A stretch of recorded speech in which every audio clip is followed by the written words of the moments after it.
You're listening to the Real Estate Runway podcast, powered by QUATTRO Capital, where we are all about alternative business and investment strategies to help you amplify life and maximize wealth. Here's your host, the recovering engineer turned multifamily investor, Chad Sutton. All right, friends, today we have a very special friend of mine on the show. We have Jerome Myers. I think many of you would recognize his name. He's all over the place out there. This guy is just a giver at heart, super intelligent, founder of the Dreamcatcher program and the I Took the Red Pill podcast, as well as I believe there's a Dreamcatcher podcast. I don't know. He's got so many things going on, but super brilliant dude. He's been a friend of Quattro for a long time. Funny enough, he and I just met a month and a half ago personally, and we agreed to do a show or two together. Jerome and I are going to get on here. We're going to talk a little bit about where we see our investment theses here in the world today. Are we still doing multifamily? Are we doing other stuff? You're going to find out. But before you do, if you get any value out of this episode or anything else we do here at Real Estate Runway, please leave us that 5-star review, thoughtful comment, pay it forward, folks. This is the only way that more people like you will hear about this show is reviews, likes, subscribes, all that kind of stuff wherever you're watching this. So pay it forward, help someone else find the show. And I so appreciate you for it. If you want to come on the show, you can apply at thequattroway.com/podcast. I would love to have you on. These conversations are just worth their weight in gold, and I love having them so much. And if you want to send us an email, maybe recommend a topic, anything of that sort, you can leave it in the comments or email us at podcast@thequattroway.com, and we would love to respond to you there. Folks, we are a full-service real estate investing firm here at QUATTRO Capital. If you want to apply to work with us or reach out and build a relationship, see if we might be a good fit for one another, reach out to us at thequattroway.com/invest. And as of this recording, we do have a pretty slick new investor experience we just rolled out. I'm super excited for. You'll probably hear the advertisement for that platform later in this show.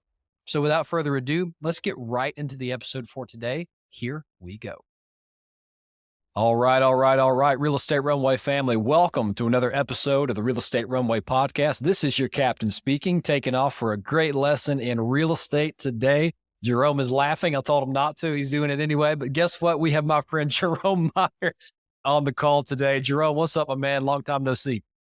Man, look, Chad, it's been a long time coming. I heard about you probably 3 years before I ever saw you on LinkedIn, and then I actually got to meet you in person this year. So it's amazing how somebody's reputation can precede them. Maurice Philogene had all positive things to say about you. So just know you're in good company, my friend.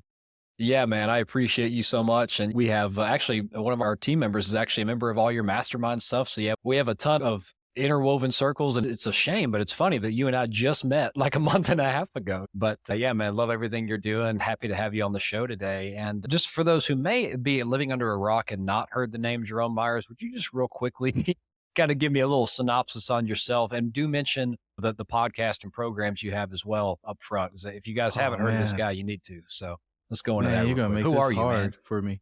Yeah. Who am I? It's funny. I'm a guy who dropped out of corporate America back in 2016.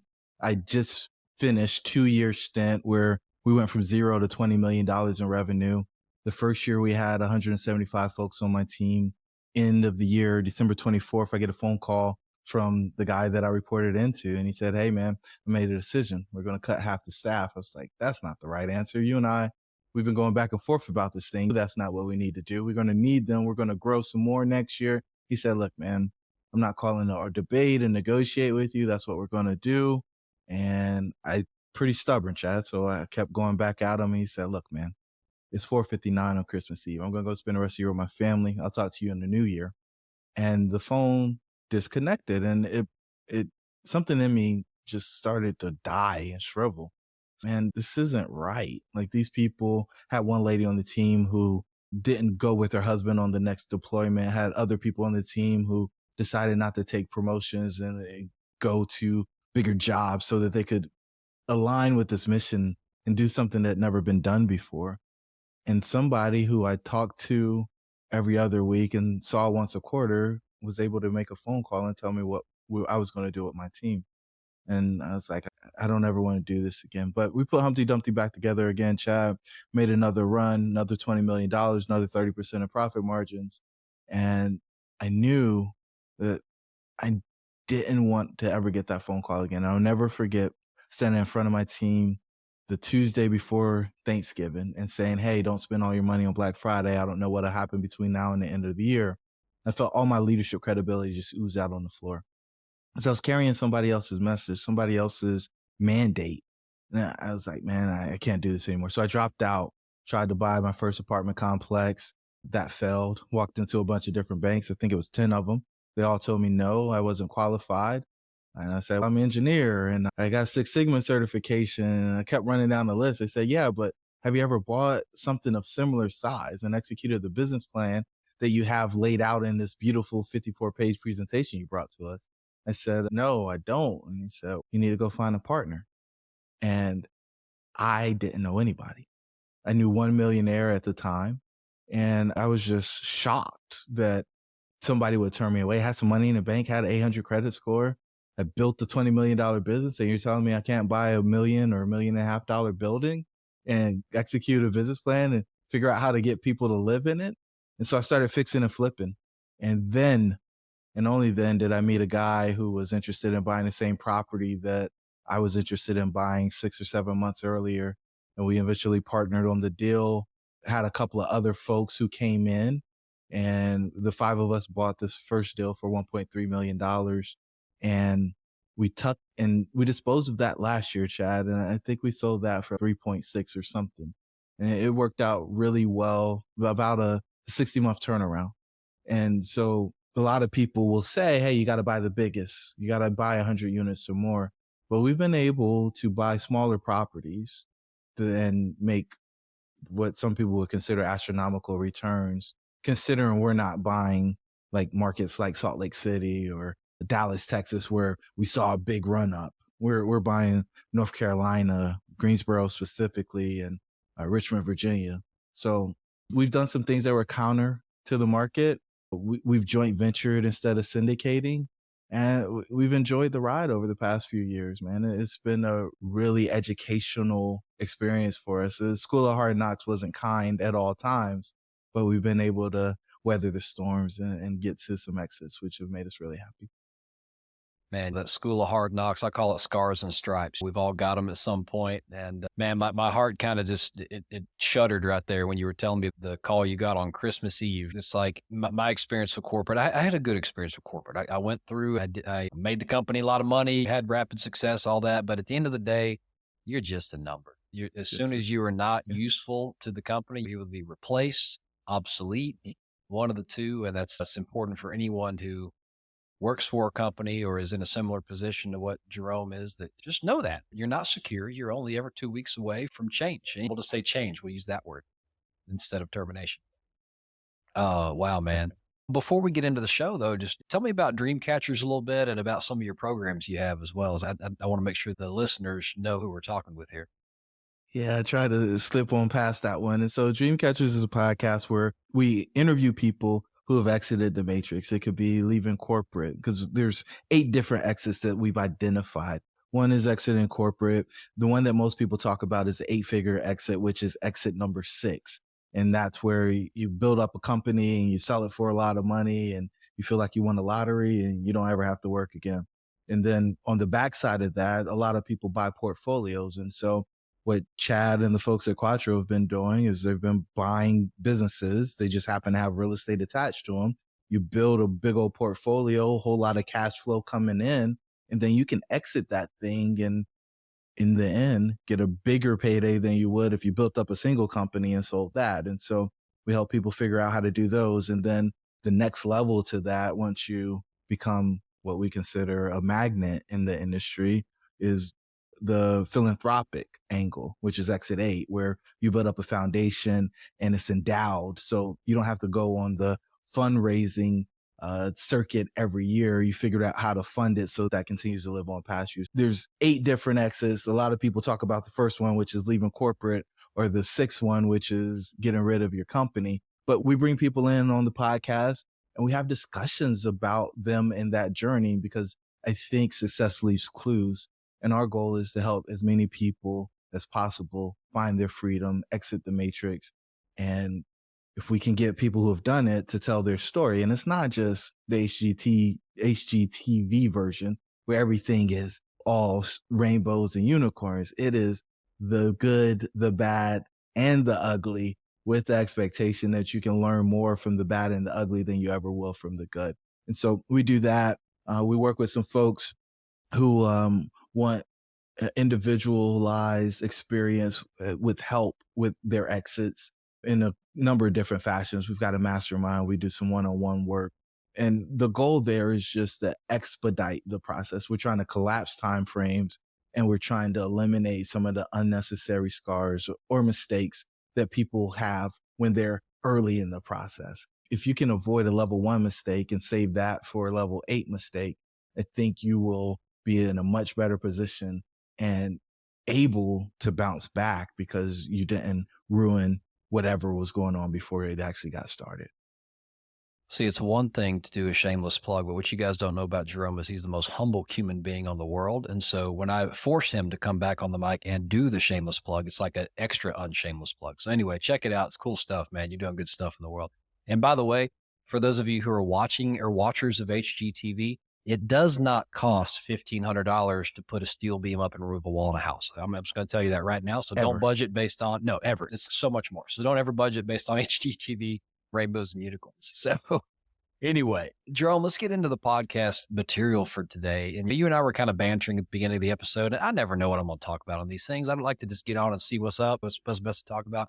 But both of our eyes kind of lit up when we started trading notes on where are we looking for yield today? Is multifamily the right thing to go into now? Is retail, is office? Like, what is going on in the world? And is it even real estate right now? You mentioned portfolios of businesses. I've been entertaining some of that lately, but what I'd love to just kind of lob one up to start off is, where are you looking today? Are you still putting together multifamily deals? Are you looking elsewhere for yield? Are you sitting on your hands and surfing right now? Or what's going on in your life?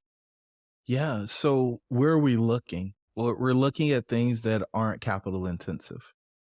I think capital intensive, high debt or high interest rates are the things, if we go into a deep, dark recession. I don't know if we're in a recession or we're not in a recession. I don't know what the Fed's doing with inflation or if we don't have inflation. I don't know any of that, chat. But what I do know is this.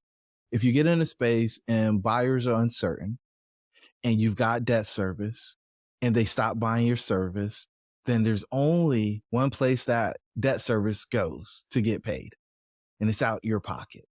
And so I think it's extremely important that people who are looking to place capital are looking for places where there isn't a heavy debt service burden. And so what we're seeing, I've got a property that's due for renewal, refinancing, whatever you want to call it. The debt's coming to maturity, and the property is levered less than 40%. And so when I asked the lender if they'd be interested in doing a cash out refi with me, they told me they were not interested in placing any more debt on the property.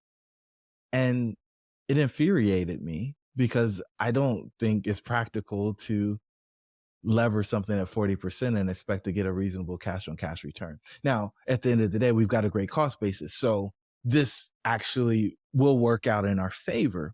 But I think people struggle when they're going into deals right now to buy stuff. And so if you are going to buy real estate, I think the most important thing that people can consider is cost basis. Do we actually know what the right cost of basis is? I think there's still some price discovery going on. Should we be reducing prices as sellers if interest rates are higher? I'm not. I'm increasing my price, but I bought things in a different period. Everything that we bought was pre-COVID, and we operated it through COVID, and we did pretty well during that. And so having multiple years of strong financials, I think, allows us to market our properties at a premium. But I do know that there's a lot of people who bought things right before COVID or in COVID, and they didn't fare as well. And so I think those folks, especially if they did bridge debt, are in a position where they're going to have to divest those properties if they can't get refied to people at a cost basis that will allow them to hit their cash on cash return targets, that will allow them to actually make money on appreciation if they're able to figure out how to operate the deal with more favorable conditions. Because the great thing for, I think, any operator right now is rents have gone up. If you bought something in 2020, 2021, unless your property manager is asleep, you should be charging more in rent for that same unit. Would you agree with that? Are you guys seeing that in your markets? I know you guys are all Southeast, and it's pretty impressive. I mean, you even got some stuff out in Texas now. Yeah, we're pretty spread out. But yeah, income hasn't been the issue. Income is very strong. And like you said, unless you're asleep, you've moved income pretty well. I'd say that the bigger challenge that, especially in Texas, Texas has additional challenges, but the challenge has been the expense load in a lot of these properties. So just think taxes and insurance. So states where they're going after taxes, and states that have been prone to a lot of natural disaster, those expense loads have risen a lot faster, but still, if you have a good asset and you've performed at all, your P&L probably looks pretty good. But to your point, it all depends. If you had a good basis, I've got stuff we bought at market, and I've got stuff we bought at 40 cents on the dollar. And the stuff we were refinancing, to your point, where it was 40 cents on the dollar, yeah, okay, it sucks that rates are at 6.5%, but we're still okay. But there are, of course, some projects that people have that are not in that case. And so I think that's where we're going to see some trouble. And man, the interesting thing is, like you said, the fundamentals haven't really changed. Okay, so fair. You got occupancy has dropped 2 basis points, or sorry, 2%. Okay, Woohoo! We've absorbed some stuff. Woo, we're still mid 90s. So yeah, it's down a little bit, but not enough to have this massive crash. Now, maturities, we've had this big impending gloom and doom, and every writer under the face of the earth has been writing about this, saying, oh my gosh, CRE maturity is going to crush us. It's going to be the biggest 2008 you've ever seen. And you know what happened? It's almost like the lenders learned their lesson from 2008. They're restructuring loans, ones that can't be paid back. They're just like, oh, we'll add a year, or we'll restructure it somehow, or maybe you pay it down a little bit if you were super highly leveraged. I was actually telling a mutual friend of ours this morning, the price discovery is still happening, and it's gradually creeping up the longer that rates stay high. And I think there's going to be some trades that we'll just call them reluctant trades. I don't think it's a forced trade, but people are like, oh, I'll just sell it and get out of this or whatever. But I still think they're going to keep crawling up until the point which the rates reverse and go the other way, which they will. They always do. And then it'll probably meet back in the middle, close that gap of buyer and seller demand, and then we'll probably see some compressing cap rates again. But to your point, the frustrating thing is, if you're trying to buy right now, prices and debt don't align. Yeah, and so you have to minimize your capital intensiveness, right? Which means you're not doing, if you're doing bridge debt right now, stop, because you're going to be upside down in a heartbeat. And oh, by the way, I can tell you some stories about lenders that are not funding. I have properties that are in perfect shape, doing great. And because technically we don't meet a covenant of DSCR because the index went up, even though I've got a rate cap, they're not funding. So we're having to fund out of pocket. So you think bridge debt's going to be clean right now? It's not, if you even think you can afford it. But to your point, doing projects that are not super capital intensive and able to support, we'll say, modest leverage debt, you can refinance in a couple of years. But yeah, you're still getting a good basis right now if you're buying things with good fundamentals, I think. Yeah. And a lot of people ignore the past performance. I remember going in cocky and arrogant and believing that I knew more than the person who owned the property for the 20 years prior to me showing up and saying I was an investor. And I quickly found out that I didn't know as much as I thought I knew. And my property manager wasn't as smart as I thought they were. And when we were humble and we took a step back and we looked at things, we saw the world in a totally different way. And so it's great when people put their marketing things together and tell people they're going to make X or they're going to make Y.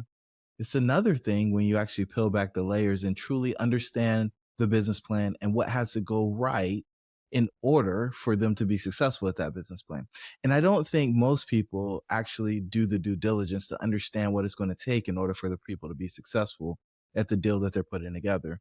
And so if you are an investor, because I know there's some passive investors out there who is deciding what deal to invest in based on the IRR, or the cash on cash, stop and look at what the business plan actually is and truly begin to understand how the deal is underwritten so that you can make a decision.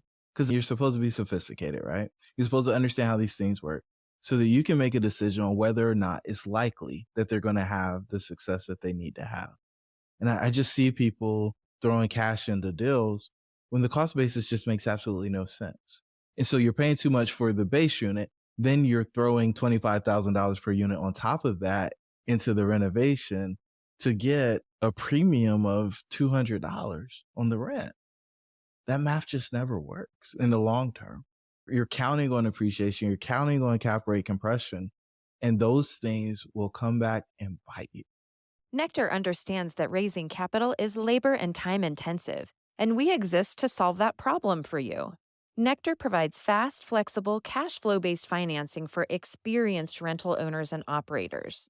Whether you need cash for acquiring properties, portfolios, or you simply need it for ROI generating renovations or expansion of staff, Nectar has your back. Grab your 12-month PNL with debt service and click the link in the show notes below to apply today. Let's give a little buyer's formula real quick. So just because you and I have put together a ton of deals, we've invested in a ton of deals, both. I think if just talking directly to you passive investors out there, and even you operators who are putting things together, listen to me clearly. Listen to us here, because I can make a spreadsheet say whatever I want it to say. I can make that More pretty lies picture. in Excel than in Word. It's a beautiful thing. I love that. I can make any presentation show 20% annualized rate of return and 6% cash on cash return. But the underlying assumptions, that's what you got to look at. So example, look at the debt. Is the debt a highly leveraged bridge loan with pref equity in front of you and all that kind of stuff with a refinance that's assuming rates go down 100 basis points to achieve those numbers? That's a lot that has to go right. Is the cap rate going up or down or flat? All those things add risk. Is just look at the lift. Are they saying they're going to take something that is in the hood and they're going to go charge class A rates on it or something in between? Just think about it. This funniest thing. And I can actually say this. You'll only ever hear me say this once, folks, because people say this to me all the time and I never use it myself. But I was once a rocket scientist. So I can say this shit is not rocket science. Okay. People joke with me all the time. No, I can't say that. But I'm really going to say it right now, because when you just boil down and write down in words what a pro forma is, real estate ain't hard. There's a lot of common sense to it. You can look at numbers and data and all that kind of stuff and put it out. But man, like I can show you 4 pro formas that say the same exact IRR. And if you just put that common sense in there, man, you're going to be able to pick out the risk pretty quick. Oh, that clearly is the lower risk item. Think about risk adjusted return. You know what I'm saying? It's wild. It's funny, Chad. I've had a lot of people come to me asking for help. They'll go through their multifamily investing education program, and then they get out and they're like, I don't know how to underwrite a deal. I don't actually know how to operate this property, but I know that everybody that I'm competing with has 15 to 20% IRR. And a cash on cash return, you put it at 6, but in the past it was somewhere between 9 and 12%, right? That's what they were going for. And in the last 10 years, no doubt. it absolutely has, right? But people or like, how can I make this deal work? And you make the deal work by paying less for it or by not putting as much in renovations. But then people will turn around and say, oh, I'm going to renovate these units for $3,500 a unit or $5,000 a unit. It's like, okay, but you're not going to get through your budget. You're going to blow it in the first half, and now you've got to sell it. And yeah, people in the past have said, oh yeah, we're leaving meat on the bones. That's why we're not renovating the rest of the units. No, you ran out of money. But they ran out of money. Then if you aren't adjusting for your taxes, you better adjust for your taxes. If you don't have an insurance quote before you take your deal to the raise, you better have an insurance quote, because if you can't bind the insurance and you get surprised with that one, and I've made mistakes on both, right? I'll never forget my first deal. I bought the deal.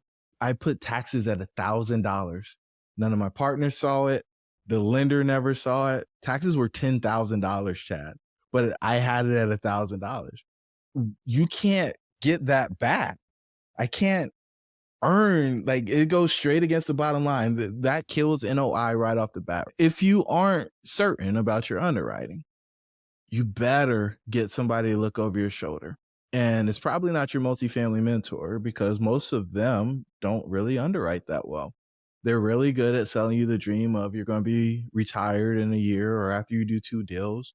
But I struggle, man, because there's so many people out there who have been convinced that there's a shortcut by going into this business. And being an operator of real estate, especially commercial real estate, you better be good. And people who come in and think it's a walk in the park, I think you're at times being very disrespectful to the people who are actually making real business decisions with their own money and not money they raise from a bunch of other people like it's a tech startup to get deals done. What would you do? And this is for the passives out there. All right, so you've run out of money in your project, and the operator's got a decision to make. They can do a capital call, or they can pay the mortgage this month with their own money. If your operator isn't in a position where they could write the check to pay the mortgage, you better think twice about sending your money to the deal. Because real estate, and we talked about this in a different way, but I'll bring it to this place. Really, as long as you don't have to sell the real estate, you can always come out and make money in the deal. But if you run out of money and you have to sell the deal, people can force you to sell it at a loss. But you need somebody on the team, and maybe it doesn't have to be the person that put the deal together, but somebody on the team who believes in the business plan so much that they're willing to put their own capital up before they go and ask other people for capital. That's my personal belief. And I've talked to a lot of operators. We have a podcast called Multifamily Missteps, and I don't know that I've talked to any operator with a significant portfolio who hasn't at some point had to feed a property or write a check to pay operating shortfall in some way, whether it's debt service or some feeding a rehab budget or something else like that. So for the people who are perfect out there, because I know there are a bunch of people who didn't take any losses when we were in COVID, like everybody paid on time every time. And I know that you've never underestimated your rehab budget. And I know that there's always been enough operating cash flow to pay your debt service every single month. When the payment came due, no, we're not talking to them because they're perfect. But for the rest of us that are out here, I encourage you to have a conversation about whoever you're investing with and understand whether or not they've got the grit, whether they got the intestinal fortitude to go through that stuff, because that's going to be the person that makes sure that your deal doesn't fail. The person who's only had rainbow and sunshine, unicorns, when adversity hits, I'm not sure that they're going to grit up for you. That's a great walk right there. And for the record, I'm one of those people who have had to write checks into the property. You didn't know what I was going to say, did you? I'm not the perfect guy. Now, we have had to write checks into property. I believe in you. You know? Yeah. And that's the interesting thing, because those are the questions you need to be asking people, right? And I can get convinced if someone's not investing in the deal with me, but I got to know that they're liquid enough to handle the stuff. If they have the track record and all that, because that's bigger to me. It's okay. That's great if you want to put $1 million in the deal with me, but if that's all the money you have and now you're just as broke as I am after investing, that's not good either. So you got to make sure that the company you're investing with or the person has the ability, because it's only a matter of time if you're doing multiple deals before you get one wrong, or you have a COVID, or you have a rate hike due to inflation or something that messes with things. And I think you're so wise to say that's capital calls it's not always a cuss word. Capital call is a usual thing. If you're an institutional player, it's like someone with think about Blackstone, right? If they're going to invest $100 million into fund A, they're not going to put $100 million on day one. They're going to say, I'm going to hold my money and make money on it. I'll put a deposit, and then you capital call me when you're ready to deploy it into an asset. That's great. A lot of big funds do that. With people like you and me who are on the phone, and everyone listening here, we don't have unlimited pockets. And so if we muster up 100 or 50 or 200 or whatever the number is, you probably don't have an extra 50 laying around to do a capital call. And so you really got to protect yourself on that and make sure that, like you said, if things don't go according to plan, are you exposed or is it covered? Chad, there's going to be something that isn't according to plan. I don't care how good you are. The only thing that I know Always. about my model is that it's wrong. It won't be the numbers that I have on the paper. That's all that I know. Now, if I'm conservative enough, then the income number will be bigger, the expense number will be lower, but it's not going to be the numbers that I put on the paper. And so it's really interesting to me when I see people put stuff with a decimal point behind it and they got the income down to 8932 instead of zeros. Like, it's really interesting when people get that precise because I know that number's not right. It's not going to be that number. Yeah, that's fair. I think you're absolutely right there.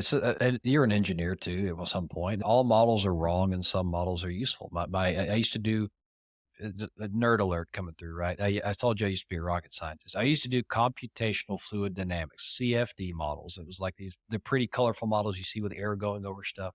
I used to spend so much time trying to get it exactly right. My mentor came by and said, like, dude, he's like, you know what we're going to do to validate this? We're going to go make a piece of metal. We're going to light it on fire. We're going to throw 3 sensor probes on it. And we're going to see if anything on your model is close to it. We're going to take that as an acceptance. So if you're within 10%, you're good.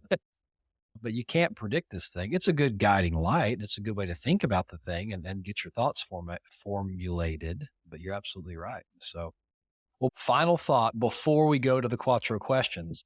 I think both of us are kind of the general consensus that multifamily and really real estate in general, it's still all good to buy as long as you're watching your basis and maybe not going gangbusters on bridge debt that's going to mature soon right now. But any closing thoughts on where you're looking for yield and what you're focusing on today? Yeah, you got to buy stuff that's performing now more than ever. If you're buying something that's really broken and you don't have really deep pockets, you're setting yourself up for a lot of pain. And so that's my final thought. It's find the things that are already working and you see some potential upside. You see some inefficiency in the operation, not so much in the property not being in great shape, because that stuff is getting really expensive and contractors seem to be shrinking. There seems to be a consolidation of the contractors that are available in the market. Yeah, that's good advice, Jerome. All right, jumping over to the Quattro questions. Number 1, what is your superpower, life or business, and how does it serve you? Yeah, man, as squishy or woo-woo as it'll sound, I'm an empath. And so I can tell what's going on with the person without them telling me anything. And I do the courtesy of asking, are you okay? It's a very different question than what's wrong with you or what's up, what's going on, but are you okay? And from time to time, people will actually engage with me and share if they're okay or not. And that is my small act of kindness for the world, because I know many of us, especially when you're a high achiever, you don't have anybody asking if you're okay. They just want to ask you what you can do for them. And I think we could be a lot more human if we spent a little more time asking people if they were okay and giving them an opportunity to share. I love that, Jerome. It's almost like the go-giver mindset a little bit, but I love that. So let's flip the coin over. What is your biggest failure to date, and what'd you learn from it? Could be life or business again. Oh man, I've got so many failures. Which one do you pick? I think my biggest failure was going through my divorce as a plaintiff and losing every point of the case. Every Oh point of man, the case. wow. So Yeah. what did you learn from it? What did it teach you? So this is really interesting because I had an instance come up last week where I had a contractor charge me an exorbitant amount of money and we paid it. We probably shouldn't have paid it, but we paid it anyway. He didn't have any recourse. We'd already sold the property. And if you've ever seen those movies where there's a knight and they won the battle, right? And the king is there and they got the option of beheading the person or not. And there's something in me that always cheered for the guy that didn't cut the other person's head off. And that was one of those moments for me, right? And I think the same thing happened in that. Is the stronger person doesn't always have to wield their power. And the ability to pick and choose when you wield your power, when you demonstrate your strength is, I think, something that has been attacked, right? I think masculinity is something that's been attacked a lot here over the last year or so. And I just worry. It's a struggle for me of, are we attacking masculinity because people have abused power in the past? Are we attacking masculinity because we're scared for people to have the power and we're concerned about being out of control of when they decide to exert their will? And for people like me who, I just need you to know that I could have done that. I don't have to do it. I just need you to know that I could have done it, because then you know that I've extended grace to you. I think grace is something that is really underrated. It's underutilized, and it would make the world so much better if more of us demonstrated grace in our interaction with other people. I think it's one of the greatest expressions of love. That's an incredible lesson coming out of that. And I hadn't really ever thought of it that way. Is that why we're challenging masculinity in the world? Wow. Thank you for that, Jerome. Last two questions. Here at Quattro, and I think you mentioned it in your intro as well, philanthropy is one of our 4 pillars. We love putting love back in the world, putting money back in the world, times, talents, treasures. I love to give our guests an opportunity to speak their philanthropic heart. And we actually have had reported sightings of people donating to that on your behalf after the show. So I'd love to know what that is for you. And if there's any link, we can include it in the show notes.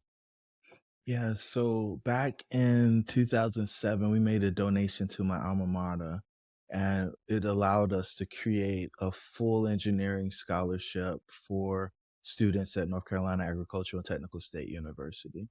And now our goal is to take it from 1 student to 2. And so that full ride includes room, books, food, the whole shebang. And we don't give it to freshmen. We give it to sophomores who've got a 3.2 GPA or greater, because we feel like they've proven that they've actually got the chops to finish, and it's renewable, so that they don't end up flunking out or failing out. And the whole goal there is just to allow more people to go through and get their education without the student loan debt, which then I think will help people move to creating financial independence quicker, which then my hope is they will take their prosperity and then be able to reinvest it to continue to perpetuate this cycle of creating opportunities for other people. I was fortunate enough to go to college and graduate debt free, and my parents didn't have to pay for it, partially because of my father's military service, partially because of my academic merit, but we want to help create those opportunities for other people. And if somebody wants to go over to ncat.edu/give, and if you search Myers, you'll see our endowed scholarship there. I love that. I love that. And folks, as usual, scroll down in the show notes. You'll find that link in your show notes for your clicking pleasure, whatever you're watching this on. And Jerome, last question. You have a white paper, I think, that's available for our audience today. What is that? Where can they find it? Tell me a little more about that. Yeah, man, there's a couple of different places we could go. I think for this audience, the best thing to offer to them would be we're going to switch the white paper out. We're going to give them a book, man. It's what do you do in the first 90 days? And so you take over a property, whether you're the operator or you're an investor, you take over the property in the first 90 days. What are the things that should happen? And so if they hop over to jeromemyers.co/book, they'll be able to download that and get a download of what we believe should happen in the first 90 days. So you can successfully take over the property and get off to a great start. Fantastic. Jerome, thank you for coming on the show, giving us some of your super valuable time. Audience, I hope you enjoyed this discussion. Just a little bit of sharing what's inside the 2 of our heads and what we're doing today. And hope to have you back on soon, brother. Thank you, Chad. Good to see you. Do you manage multiple legal entities? Is your data scattered across various unsecure systems? Is your team spending too much time on manual processes? Do you struggle to meet reporting deadlines? Simplify entity management and compliance with Entity Keeper. Entity Keeper helps easily manage entities, build and maintain complex organizational charts, and track filing deadlines. all in one secure, cloud-based platform. And with automated alerts and centralized document storage, you'll stay 2 steps ahead of compliance deadlines. Click the link in the show notes to learn more and book a demo. Man, I love having that guy on the show. He was so much fun to talk to. So I hope you guys enjoyed the episode here with Jerome today. Just saw a little bit of his heart and how we enjoy working together and talking about this stuff. If you got any joy out of the show, please leave us that 5-star review, thoughtful comment, subscribe on YouTube, wherever you're listening to this thing at. Swipe right if we're on Tinder. Just kidding. I don't know where all we are, but anything you're watching this on, subscribe. That is the only way to pay it forward and make sure someone else just like you gets the same value you just got out of this show. So love putting out this free content because it gets the messages out in this world to help people just like you. So last little bit, we're on all the socials. If you want to check us out, any of the managing partners' names from the QUATTROway.com, you can visit us there. You'll see all of our profiles, or Team Quattro Capital, one word, no special characters, on all the socials. We'd love to engage with you there. And folks, just a reminder, if you want to be on the podcast, visit us at thequattroway.com/podcast to apply. And we would love to have a conversation with you. If you are an active investor or a partner looking to do something fun in real estate, visit us at thequattroway.com/invest, and we'll talk to you there. Without further ado, I'm going to end the show today. And folks, this has been another episode of the Real Estate Runway podcast. Until next time, over and out. Bye for now. We hope this episode was insightful and brought value to your day. If so, please be awesome and leave us a 5-star review. Find out how Team Quattro can help you at thequattroway.com. Until next time, this is the Real Estate Runway podcast.